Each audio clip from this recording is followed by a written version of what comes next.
Have you thought about the really, really important and critical distinction between activating versus educating?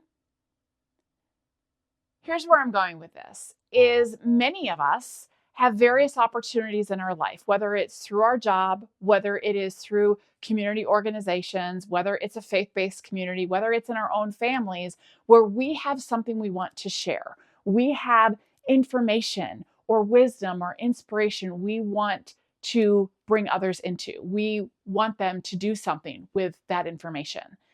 And there is a place for education. Education is really, really valuable. But something that I learned not that long ago, I should say I relearned it not that long ago, is the really critical distinction of what is your intent with this information? Are you simply wanting to educate people, where you want them to absorb the information and increase their knowledge? Or are you wanting to activate people? Meaning you are hoping they're going to do something with that information, do something with that knowledge that furthers some kind of cause.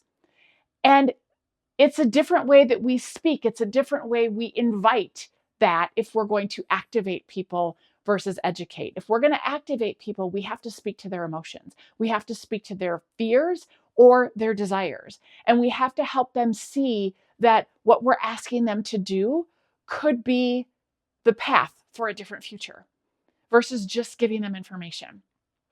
And I've been sitting with this a lot lately and thinking about in proposals, in presentations, in group sessions, what is the intent here? Are we trying to activate them or do we want to educate them?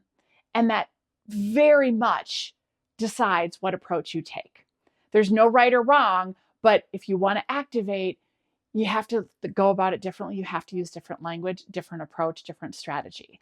So my invitation, my challenge for you this week is to look at where do you have a greater opportunity to activate people rather than educate them, and make some of those tweaks by thinking about activation language. Paint a picture that speaks to fears, speaks to hopes, speaks to desires. Help them see how to get into action. Don't just give them more information that kind of falls a little bit flat. Speak to the emotional aspects of human beings. I would love to hear what opens up for you as you activate more than educate. And remember, when we can speak to the activation part of people, we have a greater opportunity for more of our sparkle to shine.